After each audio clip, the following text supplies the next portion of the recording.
If you minia. Long live Ghana, man. Long live the baby, man. One time. So come go to Jenny Mumpire. So come for we are fire.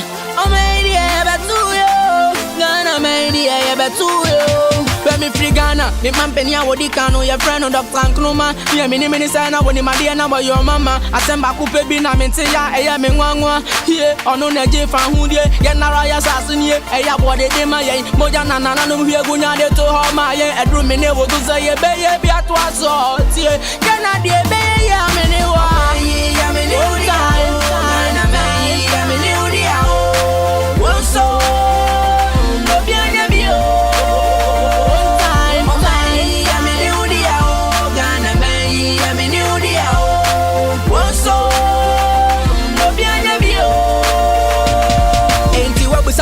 Enjankei omwa didiana anam possess every obiana wo enani ejana enti yemfezi kan ton safangu from na mo frayina kom na yento jomo kanfo ya hu say ye kai na no mo da bi enso wugidi bidi won sam yenu ne didi Ghana city obi apebi yenti na to ya ni greedy abra janka biti baby ananka wo ko suku ibia ebia ko bi ni mi bia wo ya wo na wo su onya twene hu ti ma ba fun yente ya to sana nkuti e kan so wo ko parliament akona ko anazo say mundu to me kam ko to ma power me fa janka ko ya ba wa na say masa bibia wo me fa ngo shabon sam tawa anya sana koti power when one go try a bank power when me nyansa se enye ba na ye kasa kwa meyi ye ya don in power ye muntie Ghana man you pana edie meyi ameni odia o Ghana meyi ameni odia.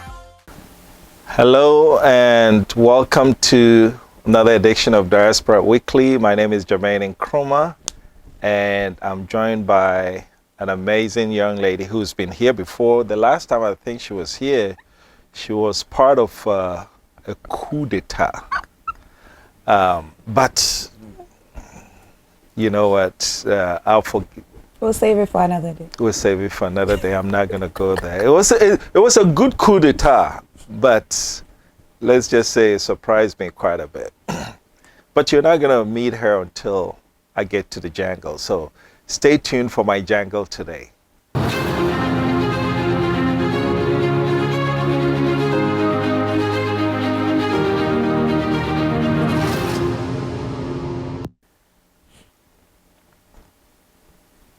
All right. So in today's jangle, I want to talk about what we talk about best on our show, the diaspora. Recently, the African Diaspora Development Institute, led by Her Excellency Arikana Chiombo, came to town with about 200 people. And many of them, some of them was the first time, and they were involved in a series of activities, but one in particular struck me. We were in Cape Coast when a chief gave them traditional names, and these are the diaspora born outside the continent, some from the Caribbean, some from the United States. And the emotion that came along with receiving the new traditional name was really moving. One lady from St. Lucia could not control her tears, and so DNT, we got to talk to most of them. And they were like, some of the comments were very interesting. Some of them said they were born again. Some said it's a new beginning. And some said, now with a slave name, this is my real name. And so a lot of them, as we anticipate, are going to go back and officially change their name to the name that they picked up.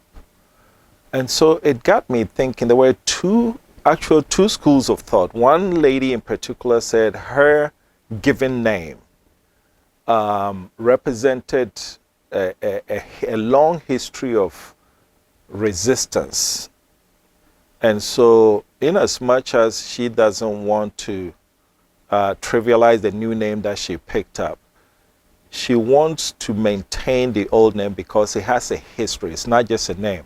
That family, they were very known for resisting white oppression and everything, and she wants to maintain that.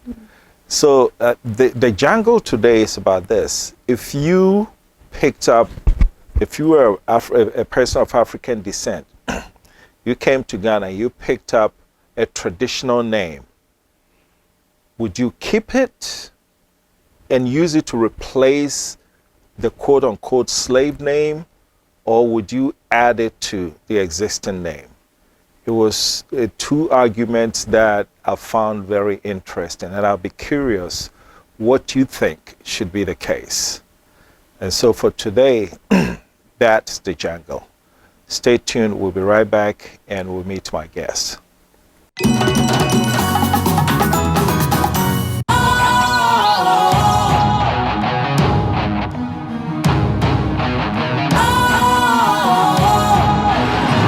What's cool, fresh and trendy with a new look? Makes you feel real good, that refreshing vibe. Satisfies you right just the way you like. Do you know? Do you know? Do you know? Ain't gotta do it alone. Specialized makes you glow. Anytime, anywhere. Specialized, feel different. Always be specialized. Special ice, natural mineral water. Feel different. Think special. This advertisement has been vetted and approved by the FDA. Welcome back. This is Diaspora Weekly. My name is Jermaine Nkrumah, and today I am joined by none other than the coup plotter, Christabel Dazi of Ahaspora. Christabel, welcome. Thank you so much, Jermaine. Thanks for having me again. I'm telling you, I meant it when I said your smile, you should patent it, right? It's that unique in everything.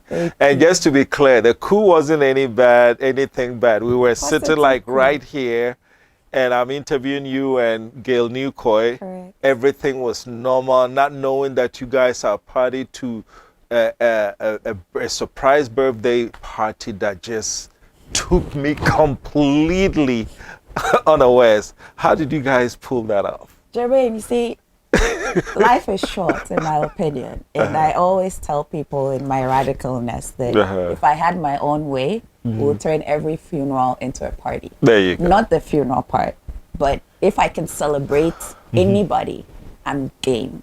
So I won't tell you who, because it was a village. It took a village to make it happen. Right. But when I got that phone call and I was told what was happening, and then I kind of sort of was the co-star of the show because we had to distract with a straight face. Absolutely. I was game. Okay. All right. Because it was a celebration of a great Ghanaian diaspora. And so I'm all for it. You know what? And I'm sure the producers are going to fish that portion. And I want you guys to fish that portion and show it. Never to remind people never to play poker with Christabel. Anyway, welcome. How are you? Thank you so much. It was great. It was a pleasure to celebrate you. Wow. Thanks. So what's new in the Ahaspora world? Well, we turned 10. 10 years. Yes, Jermaine. You've been around for 10 years. Absolutely.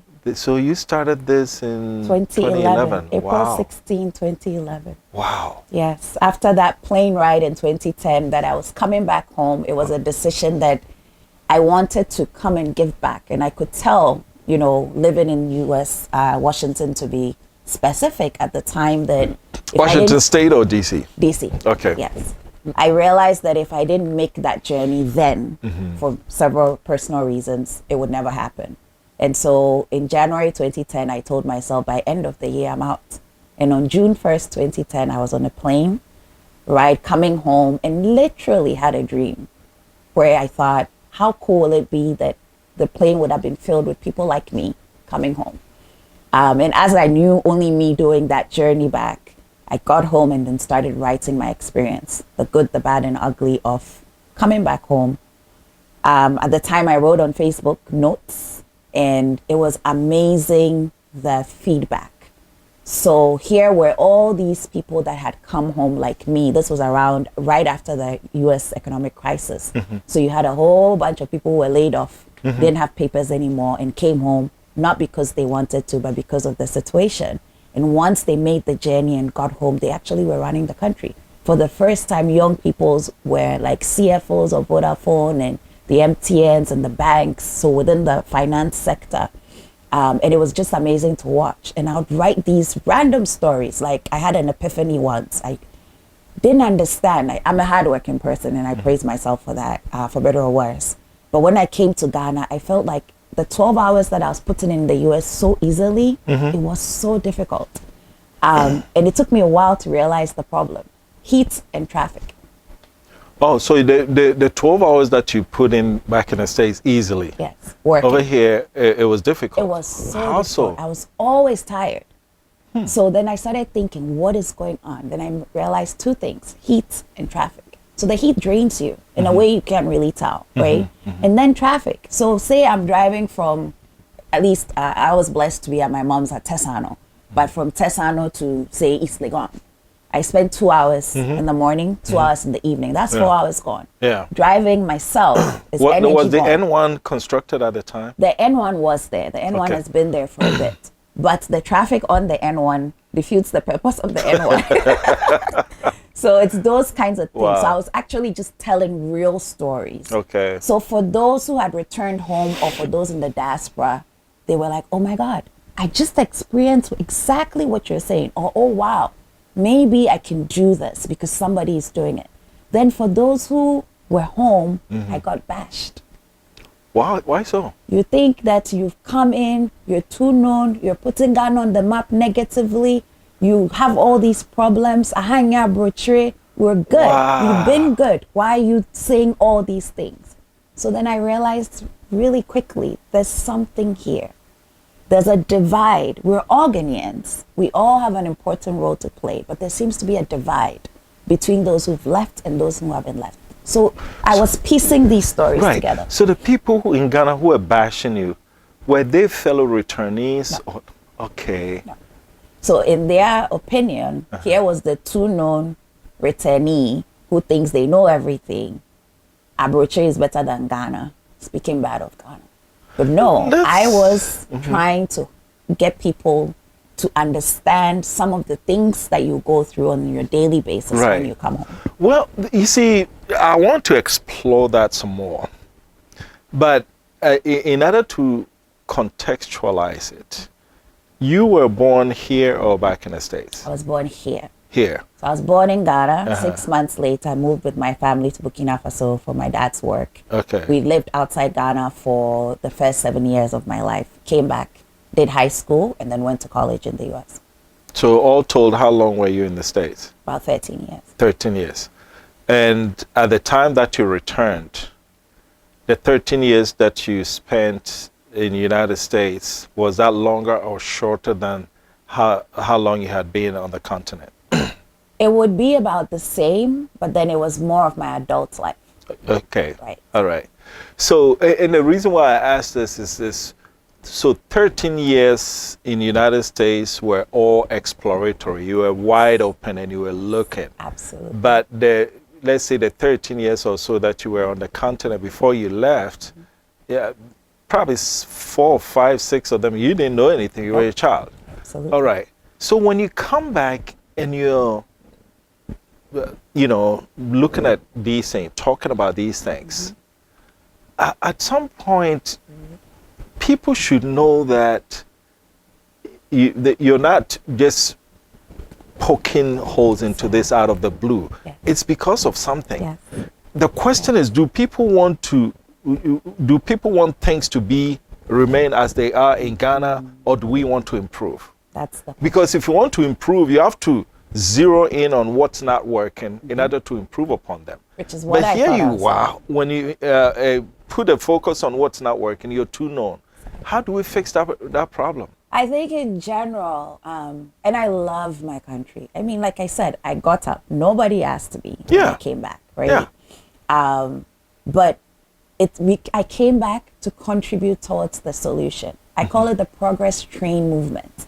The reality is Ghana and Africa have so much more than the world actually gives us. And so I wanted to be a part of this change.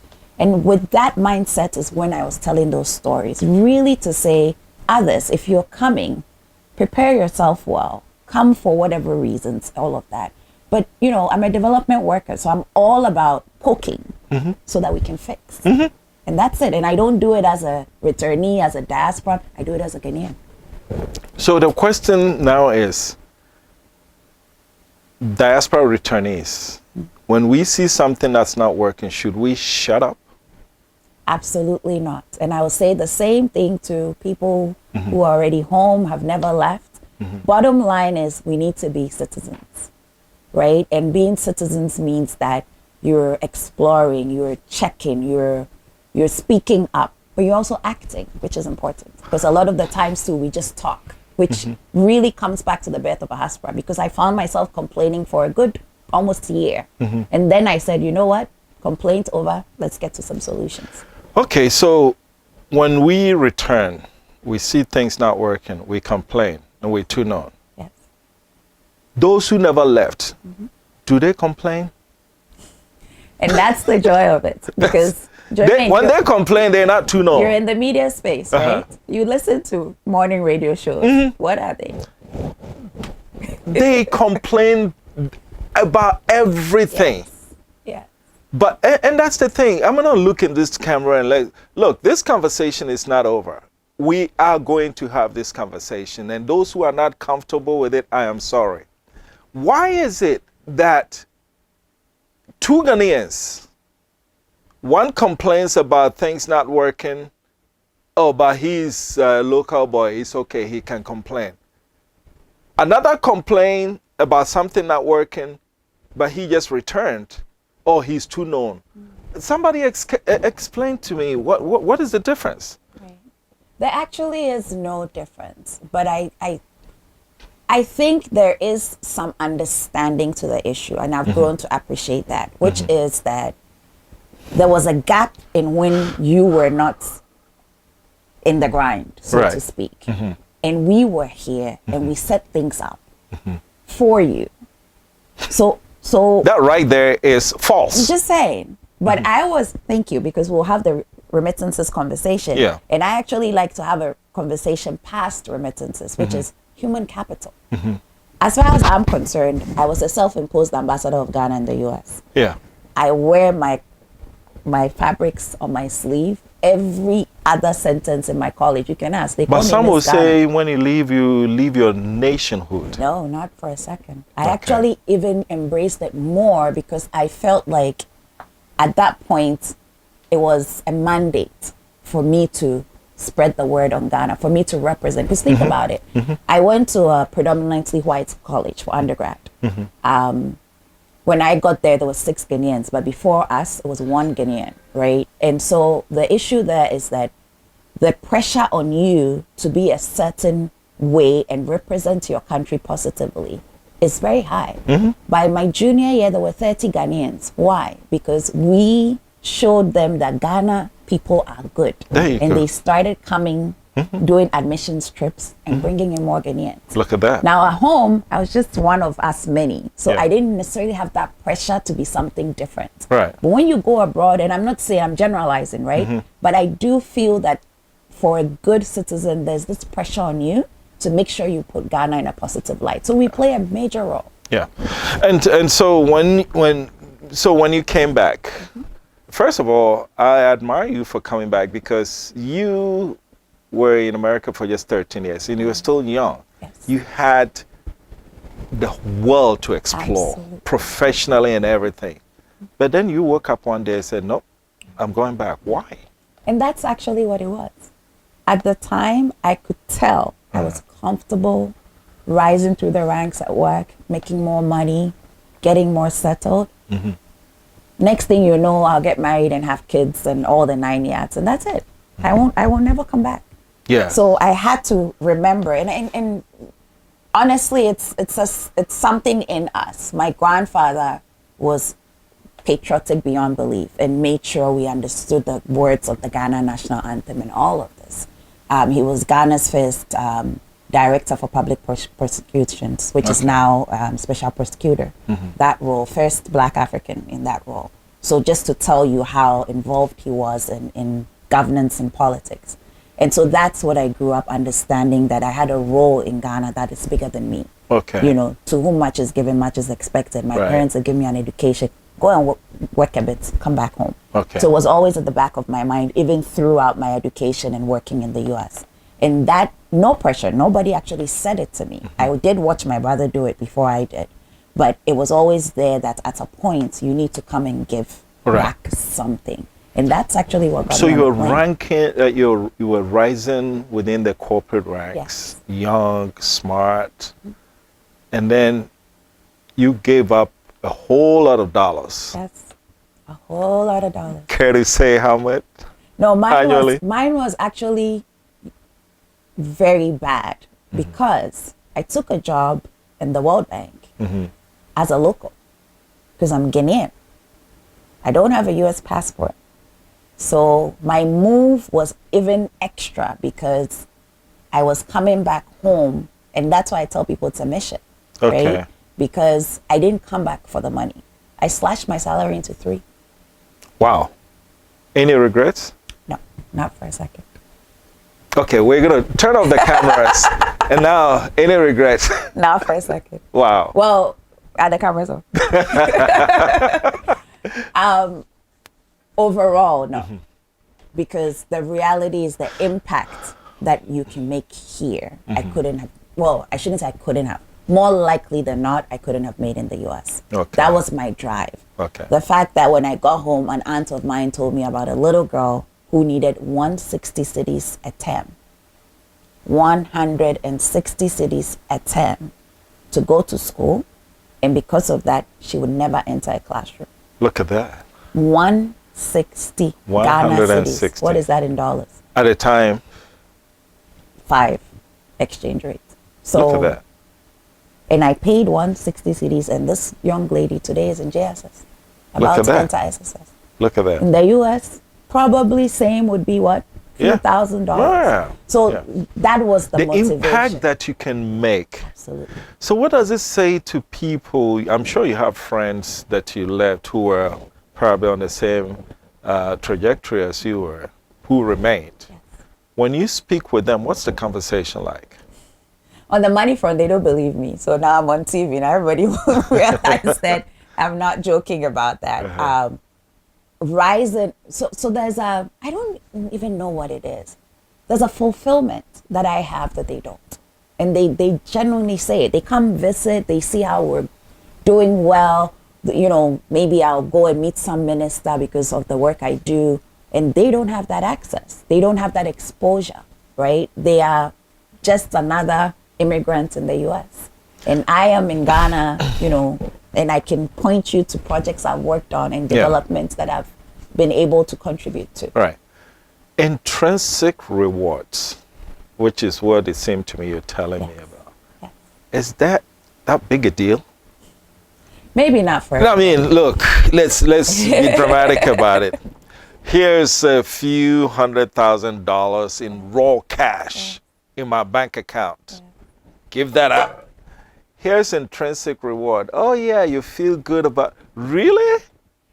So Jermaine, if you, Right. we can complain all we want, or we can be part of the solution. For me, Okay. and that's where I applaud my upbringing. Okay. It was always bigger than us. Okay. It was for God and country, right? Do I want more money? Yes. Do I want a luxurious life? I tell my friends all the time, can I have a yacht? Yes. Yeah. And I probably would have a yacht by now. Yeah. But it will come. This will is the thing, because it's also, it's not all cash. I think that's what we miss. And I tell this to any young person that I mentor, and I do mentoring a lot. If you're chasing the money, you will never get it. Yeah. You know, do the things that build the networks. Yeah. I met you today. You never know what will happen, some conference in Texas, and you'll be like, Christabel, I think you should speak there. Yeah. And you never know who will connect some dots to something. Yeah. Trust me. Yeah. Oh, I mean, I do this all the mean, you time. came. So I know.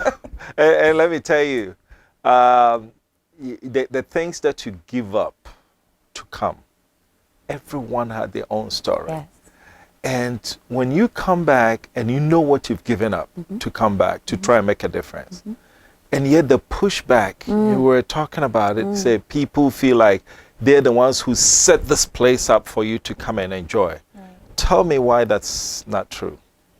So I did say it's fulfilling. I did say I don't have 1 second of a regret, but I've had my moments. Okay. Now, it's actually interesting because I tell my returnee story a bit differently than the first round. Yeah. I've done it twice. Yeah. And I'll probably go again and come back again. Okay. Because it gets frustrating at a point. It gets tiring. It gets old. Yeah. You know. But let me flip it and also talk about people who come in looking for money. Because like I said, I'm a development worker and that was my focus. I have friends who have come and made big cash on the side. So let's not lose focus on the fact that there's also that major opportunity that people have tapped into in different industries and made. After all, this is a developing country. Absolutely. So there's always a space for growth and opportunity in a way that not necessarily in the West because everything is set up. So I just want to make it clear that it's not, it's both actually. Okay. Frustrations, many. Yeah. And especially from where I sit professionally, I work with governments. So I really I've had my governance in Ghana 101. Maybe jump from 101 to 305. Yeah. In a few years. But also really appreciated how difficult the system is. Yeah. And how we should actually respect the people who are doing it. Oh, yeah. You see, look, you try so much not to make it an us versus them engagement. Yes. But to those who like to tout that when the going was tough, you guys ran away, we're the ones who stayed. Right. I want to zero in on that argument for a minute. First, I ask anybody, 1983, you guys may not be familiar with it, but that's when we had the Rollins chain. Yeah. It was bad. That's when a lot of people also left the country. Yes. I'm still looking out for the volunteer who did not at the time have something to gain by staying and who had the opportunity to leave the country and decided not to leave for patriotic reason. I just need one volunteer to come up and say, I am that person. Okay? So let's get this straight. Okay?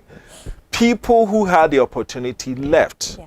Those who stayed, many of them did not have the opportunity. And those who had the opportunity but stayed, maybe they had a lot to gain. But those who left, the notion that, we set this place, we toughed it out. When you needed a phone, you picked up a phone and called somebody to get that phone for you. When you needed food to eat, you picked up the phone and called somebody for dollars or pounds sterling. Just about anything you needed, because the government did not have anything to give anybody at that time. Almost everything that came was from outside. So where is this notion that you guys ran away, we stayed and toughed it out? Well, there's even more to what you're saying, because when I left, when I finished senior high school, there was a strike at the universities. Okay. So we all stayed home for 1 year, some 2. Okay. Now, I'm convinced that those of us who left made space for people to get into the university. Yeah. Because I got into Legon. Right. You know, but then I left. And so somebody, because there was 2 years backlog. Okay. That means that a lot of people, exactly. Okay. So totally different than 83. But also to see that some of us also, we contributed towards the system moving based on some of the challenges that existed by leaving. Right. Well, we hear the word diaspora, Yes. but yours is Ahaspora. Yes. What is the reason? What's the meaning? I give credit to my mother. Literally, here. Yes. Spora, stem of the diaspora. So when I came home, she used to tease me. You know, I have the accent, so I'm diaspora-ish. Yeah. But you're here. You're one of us. Yeah. So you're Ahaspora. So that term came from your mom. Actually. So when I brought about the idea Go, Mom. with my friends, absolutely. when I brought about the idea with my friends and got buy-in, and I was like, oh, by the way, I have a name. And everybody was like, this is it. So that's how Ahaspora was born. Wow. So that's good. What's your membership like? We started with 11 people, well, actually 12 people if you add me, in 2011. And today our listserv has over 2,000 subscribers. 2,000 subscribers. And all age group? Because Majority in, that's actually, let me tell you a joke. So we started off by calling ourselves Ahaspora Young Professionals. Right. We've switched our name to Professional Network. Oh, because you're not young anymore. This is the issue. Wow. But also because we wanted to be inclusive. We do have 60 plus, quite a few actually. Oh, really? Who are on our network because they are like-minded. Okay. They were also looking for a place that has the conversations they are interested in, can relate to. But also some places where they can share business opportunities. So we like having, so even on our listserv, we have people who are still in the diaspora considering whether they'll come home. Okay. Majority are returnees. Okay. We also have people who've never left because guess what? They also are a resource. You know, so that for me is the bridge. There's a role for all of us. You said that 60 plus, they have the same mindset. So what's a typical Ahaspora mindset? I would like to believe, and I've changed my response over time. When I first came, I would have said, we're on time. We have good work ethic. Wait, you're on time and what else? We are on time. We have good work ethic. We generally are very engaged citizens. So doing some community service or, you know, employing people in a job that we've started, in an organization that we started, that kind of stuff. We're very innovative. That one is still very true. Okay. Now, the reason I laughed before I started that we're on time is over the years, I actually had, I think I wrote this one too, where I decided that the air that blows that meets you when you get off that plane in Kotoka, it changes some things. Because I know Ahasporas who are very late. I know. Well, I mean, look, back in DC, back in Texas, when you're going somewhere and you plug your drive time in it, 30 minutes, and say, okay, the event is 8:30, drive time is 30 minutes, so I'll give myself another, so I'll leave 7:45 to give myself an extra 15 minutes. 9 times out of 10, bam, you're there. But over here, the drive time and all the other nuances, you can't put an accurate time on it. And so it's not as if people, no, there are people who just want to be late because they feel like, but there's been situations where I've tried my best and you still couldn't make the time. So maybe it's not the air, it's the logistics. What about the other one, the work ethics? The work ethic, I live with that. Okay. I've seen Ahasporans start businesses, Okay. push and push, put in their own sweat and toil, galvanize their families to support, and just go up the ranks. There's something, being a foreigner is tough, you know this, you know, where whether you like it or not, you're not fully a part of the system. And I think that builds some maturity and some growth that when you come back home, you don't just drop it. I don't think. Oh, yes. Okay. I don't think. All right.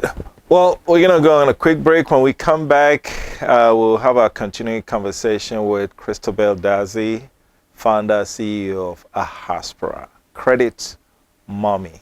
Yes. Stay tuned. We'll be right back. As the national regulator of the communications industry in Ghana, the National Communications Authority seeks to ensure an environment that is safe and fair for consumers and service providers. NCA grants licenses and authorizations for operation of communication systems and services, develops guidelines to streamline communication activities, establish and monitor quality of service indicators for operators and service providers. NCA is in 8 regions: Accra, Tamale, Takoradi, Kumasi, Kumasi, Ho, Koforidua, Sunyani, and Bolgatanga. Do you have unresolved complaints with your service providers? Contact us on 0800110662, 0307011419 between the hours of 8 o'clock a.m. and 5 o'clock p.m. from Monday to Friday, or visit our website at www.nca.org.gh and follow the procedure for filing a complaint or submitting enquiry. National Communications Authority, Communications for Development. All right, welcome back. This is Diaspora Weekly. My name is Jermaine Nkrumah. I'm joined by Christabel Datsy of Ahaspora. We've dealt into the history, the plane ride, and how Ahaspora came to be.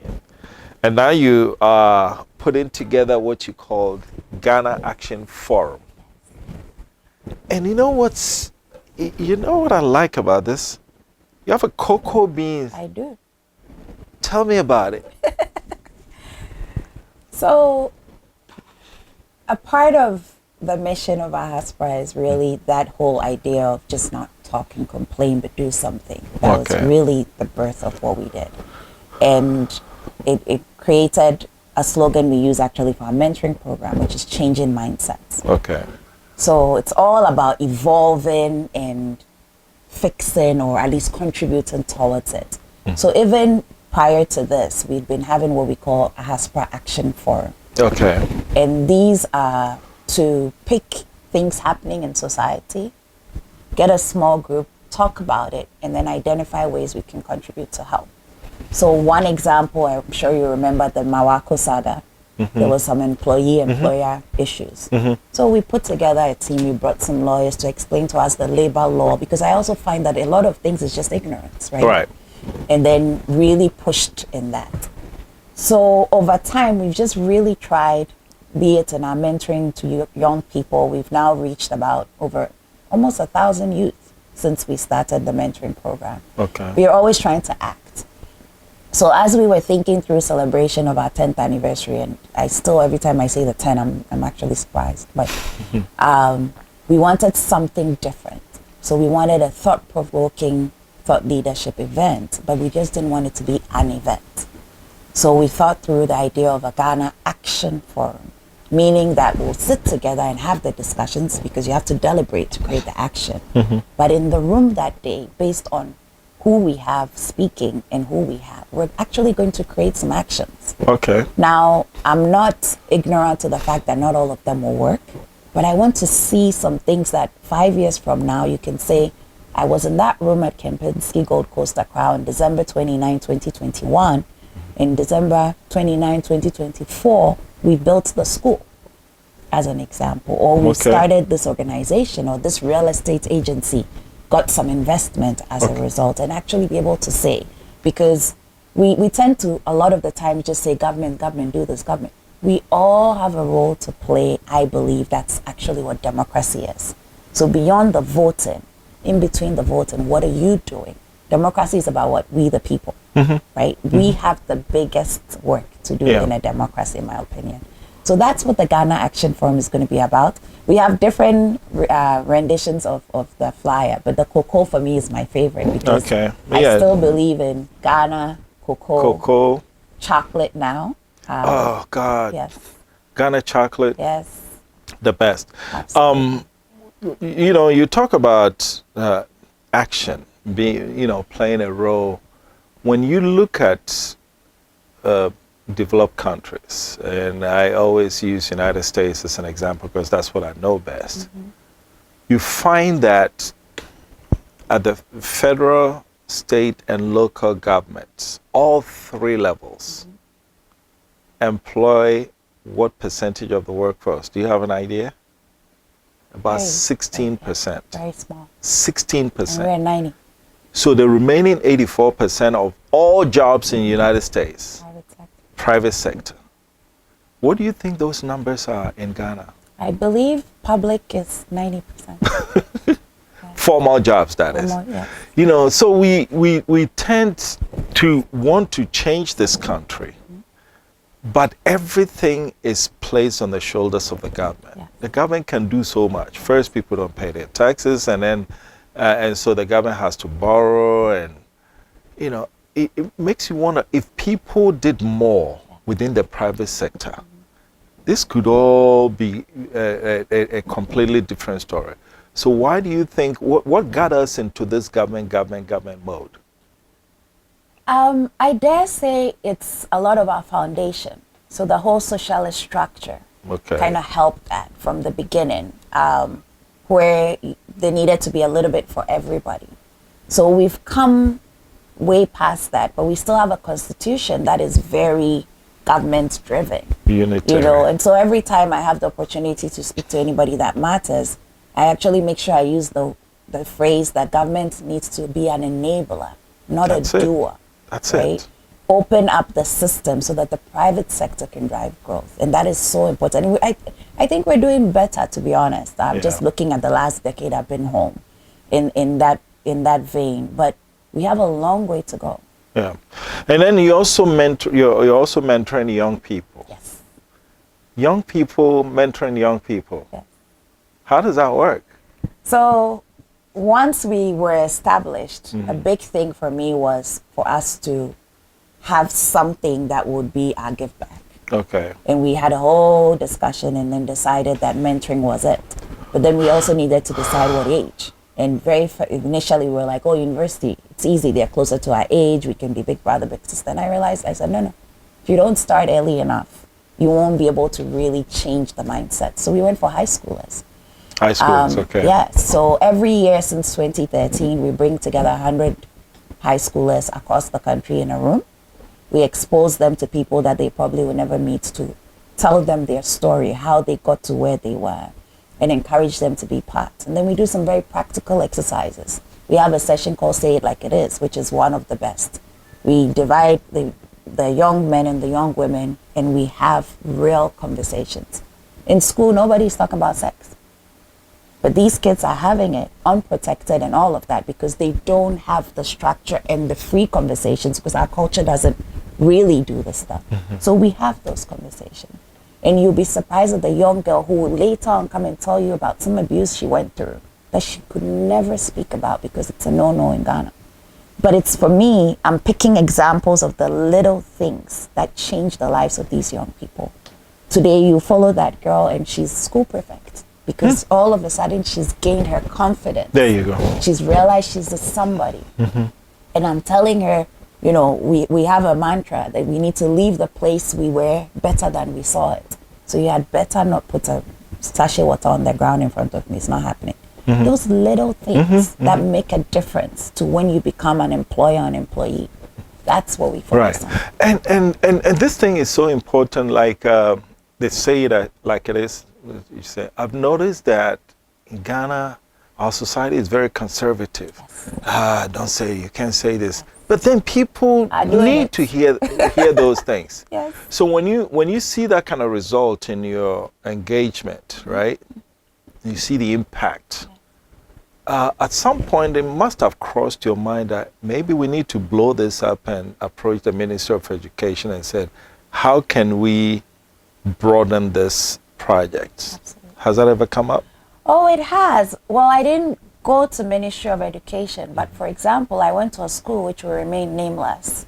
Went to see a principal with a letter. No, actually, initially I went and they said, go home and come back with a letter. So then I went home and I came back with the letter to introduce the program in the school, because I also like to be able to see change. So my goal was, maybe if we keep doing some of this in the school, we will really be able to see people growing. Took back my letter and I was told they are too busy.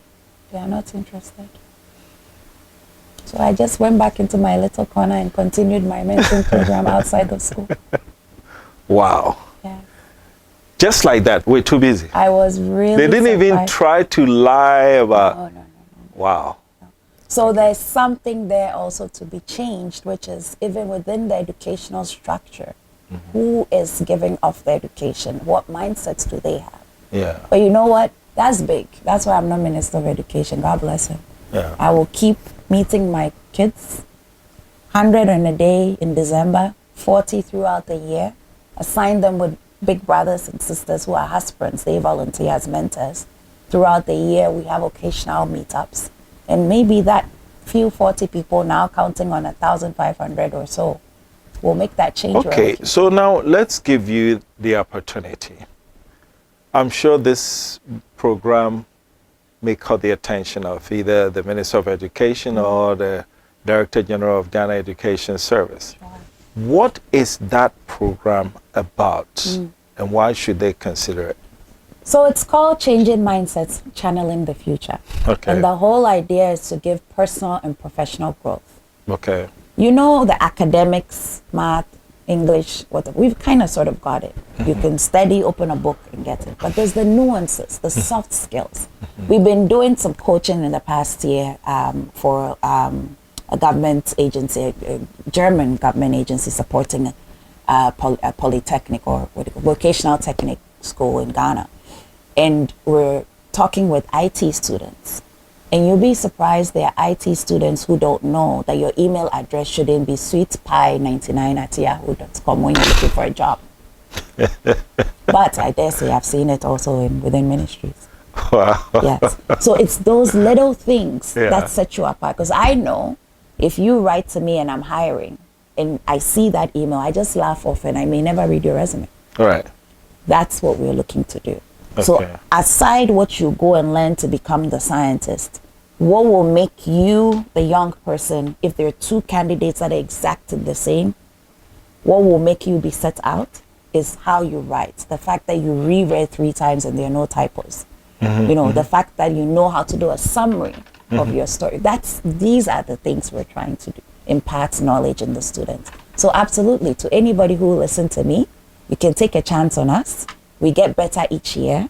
We learn from our mistakes, but we really are imparting not knowledge as in ABCD, but knowledge as in how do you become a better person, growing as leaders, citizen engagement, integrity, respect, perseverance. These have been the topics that we've been working on. And where did you get this idea from? I mean, your stint in the United States, the education system there, how different? Did you pick anything there? I mean, I picked a lot. I am totally who I am because of my U.S. education, because of that element of being able to explore that we don't have here.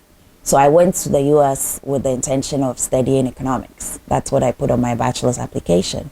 Got there, took economics, took international relations, had a drawing class as part of my curriculum the first year. They told me, try anything. It wasn't until second year that I had to declare a major. By then I realized it wasn't economics, it was international relations. And I've thrived in the field since. Imagine if I couldn't have that opportunity to explore. I was 17, 18? I don't know what I want to do with my life. Yeah. Allow me to switch a bit. And that's what I really admire about the US system. And okay, I think you just put a finger on it.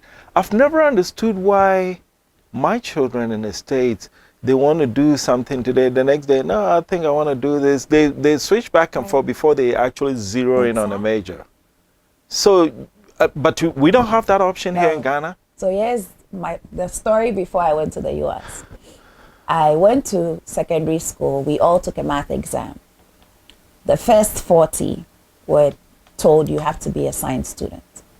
I was 18. No, science what, Christabel?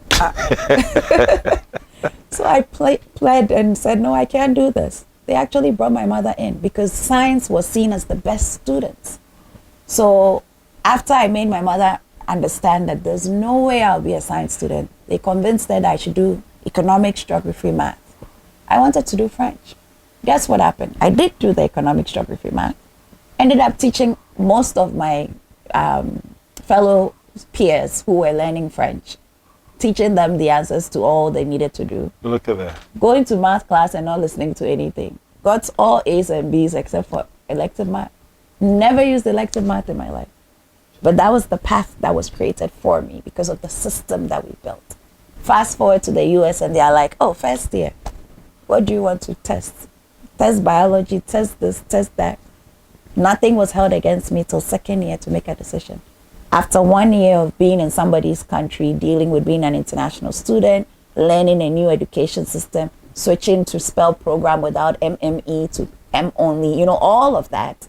At least now I was like, I think I know what I want to do. And then I took a chance and did it. Even then, if I switched, my brother started mechanical engineering in Vanderbilt, switched to computer engineering, I think his junior year, year 3. Yes, and still was able to graduate in 4 years.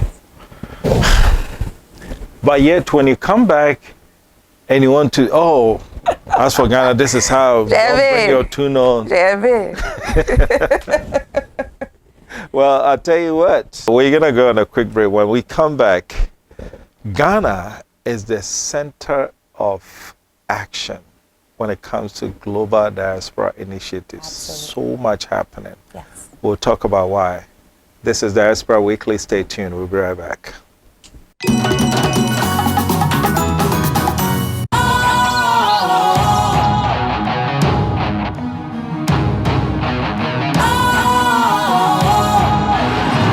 What's cool, fresh and trendy with a new look? Makes you feel real good, that refreshing vibe. Satisfies you right just the way you like. Do you know? Do you know? Do you know? Ain't gotta do it alone. Specialized makes you glow. Anytime, anywhere. Specialized feel different. Always be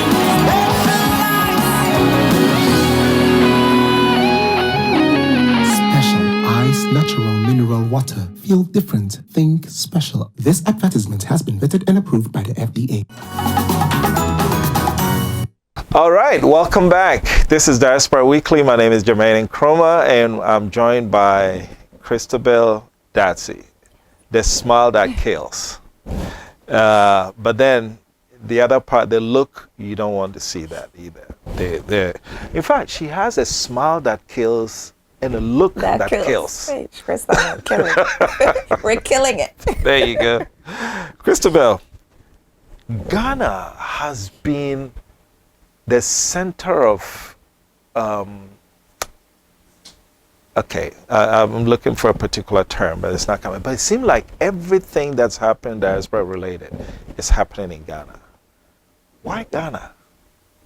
You know, Jermaine, when I was on your show, now going on 3 years ago, I said this and I'll say it again. Whoever came up with the idea here of return deserves not national honors, world, global honors. Because, I mean, we know the history with the slave trade through our country. And there was just so much sitting that needed to be exploded. Because that's what it is, right? Yeah. The history, the culture, the beauty, the color. It's nowhere else. The food. Yeah. If you put all of that together, we have something that we were just kind of in our corner, not really bringing out. And then the diaspora. I mean, whenever I look at the statistics on diaspora remittances, I'm blown away. Look, 5 billion in 2020, in the pandemic year of 2020. And when you look at the proportion, Ghana's, I don't know, when you look at the African diaspora, what proportion the Ghanaian diaspora entails.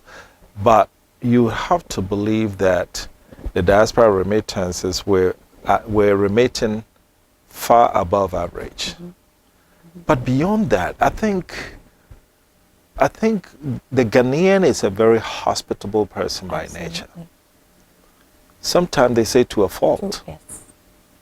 Could that be playing in this diaspora returnee syndrome where almost everybody wants to be in Ghana? Right. So what I found, and I found over the years, I became tour guide a long time before year of return. Anybody coming, I'm like, come, I'll show you places. So I've had the opportunity actually to visit quite a few places, but it's not even about that. Like you said, it's the spirit. Yeah. It's the conversations we're having on the road to Cape Coast. Yeah. There's just this positive energy. Yeah. And I generalize because it's not all of us, but it's most of us, that when the foreigners come in, they experience that they are not getting outside. Yeah. Then there's this other piece of You know, I tell people the first time that I actually realized I was black was in the U.S. I've never been a color. Yeah. I've been a Ghanaian. Yeah. And I've been a girl. I've been a, but not Yeah. a color. So there's that other piece, that there's this whole group of diasporans, who come here and they are somebody when they're black. Yeah. There's something to that. Yeah. Yeah. Well, somebody told me that, when you hit here and you find out the pilot is black, president is black, lawyer, the doctor, everybody looks like you. Yeah. There's a certain power to it. Oh, but you see, you didn't realize it until, like you said, you went to the United States, because So this is normal to you. Ohio, and a white person threw an egg at me because I was black. Right. That's when I Right. figured it out. Yeah, but could we be doing something else that I'm sure other African countries are looking, they're emulating and everything, but still they're not touching what Ghana has going. We're special. that has to be it, because I'm not actually sure there's some I analyze everything. This Yeah. one, there's no analysis for it. Yeah. Honestly, because it's a little bit of everything, but like you said, what makes us different than in Nigeria or Senegal? And I love Senegal, Yeah. right? But there's just this energy, so that even when you're in the restaurant and it's bad customer service, you still walk out and you want to come back to Ghana again. Yeah. Because we're not perfect, No, we're nowhere not. near, We're not. right? There are issues. There's hotels that are super expensive, things that make the tourism not as thriving as it should be Yeah. on the outsider's perspective. It's the people. But okay, so the door of no return. Yes, There's symbolism behind it. You have the door of no return in Senegal. we do. But why is it the ones in Ghana seem to have more prominence? That's what I'm saying. I don't know. I wonder if they have some in other coasts like I wouldn't Nigeria. be surprised, because it was a long, Yeah. we were maybe one of the last stops, but we're not the only one. It couldn't be that they got people from Zambia and they still brought them No, in no, through no, Ghana. no. I'm sure They there will are die before other they get points here. of There have to be. So then, what is it about Ghana? Is it a black star? I mean, I will also give credit to Nkrumah. Okay, that Yes, too. I will give credit That to. too. Right. He was ahead of his time, as they Right. say. Right. So thinking not so much about Ghana, but about Africa way back. Such that Ghana became that spiritual The home. epitome of Exactly. Pan-Africanism. Way back. And so Yeah. decades later, Yeah. it will pan out to what it is today. Yeah, and so now here we are reaping these benefits. But Ghanaians were against Nkrumah with a passion. Absolutely. And so people say he was ahead of his time, and people didn't understand it. Now, let me tell you, we've got recently, I think Her Excellency Dr. Kana Chiombo-Rikwao, ACQ, just left Ghana yesterday. She was in town. I did see you post that. We went to Cape Coast and the Wakanda One. People were just emotions everywhere. Here again, when she thought about building the Wakanda One city, Ghana became the epitome, the starting point. So, well, we about bringing this nice conversation to an end, but before we do that, let's talk about the second generation. Okay? It is mostly that we leave when we're like in our mid-20s. We go stay there for decades and then come back. In fact, our studies even show that of the Ghanaian returnees, 19.1% of them are coming straight to come and retire, right? So that is supposed to be the norm. But then there's you and your group. What's the second generation? And I think, what's her name was there? Chantel was here a minute ago. What is the appeal of Ghana to the second generation diaspora? In my opinion, when I came in 2010, Ghana was open for business. I know that sounds as cliche as it comes, but it was. When you talk to my classmates and friends, they will tell you that there was some fire at the time. Okay. energy and things were pushing, you know. So while a lot of people, as I mentioned before, came because they were laid off, you know, there was this growth that was happening. And I think it may not have been as massive over the years, but it's been steadily improving. And that first wave, let me take a step back. So my brother came back home in 2001, started a computer software company, went through a lot of issues, but also did really well. But one of the things he would complain about when we would speak is he would go and do a presentation, you know, for the work he's about to do. They'll by far say they're the best, and then they won't hire them. So he started trying to figure out why, because they were young. Yes. You know, our culture celebrates elderly. The older you are, the wiser you are. So let me get this straight. We're talking about click, click, click, click, click. But they want a dinosaur instead. Yeah. How? Because young people are not stable. We're not serious. But that's exactly what you don't need. In fact, your instability is probably what makes you a better IT person. Exactly. But this was it. Real life story, I'm telling you. Not once, more than once. You know, but then fast forward to 2010, this whole, and this is where I always tell people the key for a critical mass, the unintentional critical mass that came and took over the financial sector, for example, changed something about young people taking over. And today, look at people. The Rosie Finns running MasterCards, the Curtis Vanderpoy doing Express Pay, and all of young people, 40s, they're all my classmates, right? Shows that it can be done. But if we weren't given the chance 10 years ago, we wouldn't be here now running the show. Yeah. And I think seeing those examples and telling new stories made it really palatable for more people to come. Okay. Then I think also the other piece is maybe also the dynamic of entrepreneurship. Let's be real. How many Ghanaian entrepreneurs in the US are doing really well? Not that many. But so many are doing well here. So that also attracted people to be like, you know what? It's not working out in the US. I'm tired. Let me just get on the plane and come try something here. And a lot of people are doing well. So then, you mentioned Ghana was open for business. Here's where I switch sides to the locals who say, look, you come back and you complain about everything. But here you are saying Ghana is open for business. Make a decision. Yeah. Decide, is Ghana open for business or is just a place to be poo-pooed on? Definitely not the latter. And I think part of the issue has been the fact that the story has been told wrong. And it's because we haven't branded ourselves. I could go on and on about this. Think about Ghana logos we've had so far. Gateway to Africa. Center of the world. Ghana on the go. There's about 6 or 7, I could say. We need to figure it out. Who are we? Yeah. Pick that one thing and run with it. The US. Look, Americans can sing national anthem. I can sing the US national anthem as a foreigner because the passion that they are brought up about America. You know, my mom tells us of this that happened. She went to a baseball match in the US, somewhere in the middle of Wisconsin or something, and it was called the World Cup. And this is what Americans believe. Yeah. America is it. Yeah. Can Ghana be it?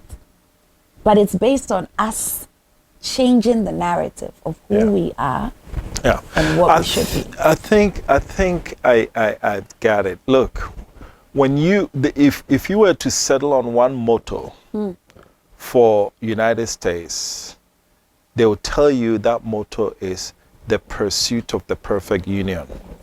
In pursuit of the perfect union. Yes. The union being all the United States and everything. They are constantly pursuing perfection. Yes. And so that's the vision of the country. Now, in Ghana, in as much as we have great stories to tell, we as a people, we should come to grips with the fact that there's no such thing as perfection. And that in as much as me, a diaspora returnee, coming and singing off the rooftop, hey, Ghana is great, come back home and everything. When I see something that's not working, I'm going to speak up. That doesn't mean that the whole package is bad. Exactly. I'm just saying that this part of that package need to be fixed. Especially when it's a low-hanging fruit. It's a low-hanging fruit. And if we as a group, we're going to get to the next level, all these imperfections, all these small issues, we need to fix them as we pursue. But we seem to have a problem with the person who's saying we should just come and say, oh, in Ghana, everything is perfect. Come, everything is perfect. That is not the story. You're not going to get better that way. Yes, the overall package is good. Ghana, we're doing much, much, much better than the rest of our peers and everything. But that doesn't mean that if the gutters are not covered, if things are we have issues we shouldn't talk about. I think that's where we need to all come into an understanding. And so the question that I ask you, yes, Ghana is open for business. Great. But the same person who's telling his friends abroad that, hey, come back, Ghana is open for business. While he's here, he's going to see things that are not working and he's going to talk about it. And we need to give that person that latitude to be able to talk about that. Absolutely. Christabel. You mean? This time there wasn't any coup. No, not today. I'll remember. But watch the space. Watch the space. Ah, okay. This has I been. entertain myself, don't I? I'm telling you, this is great. Hey, Ghana Action Forum, December 29th and 30th. The first day is actually in person and virtual. But the second day is virtual only. And then gala. And then gala. Oh, that's where we get to dance. Yes. Aha, I can't wait. All right, so this has been Diaspora Weekly. My guest has been Christabel Datsey, amazing doer. And it just was a great conversation. So we thank you for watching. Have a great day. If you ain't minia, long live Ghana, man. Long live the baby, man. One time. So come go to Jenny Bumpire. So come from we are fire. I'm ready, but to you. Ghana, man, but to you. When me free Ghana, me man penny a wodi kano your friend on Dr. Nkrumah. Me a mini say na woni my dear na boy your mama. I send back up be na me ya eya me nwanwa. Here ono na je fan hu die. Ye na raya sasin ye eya body de ma ye. Moja na no hwe gunya de to ho ma ye. Edru me ne wo to say ye be ye bi ato aso tie. Ghana de be ye me ne wa. Ye me ne odi na me ye me ne odi a o. Wo so no bi anya bi o.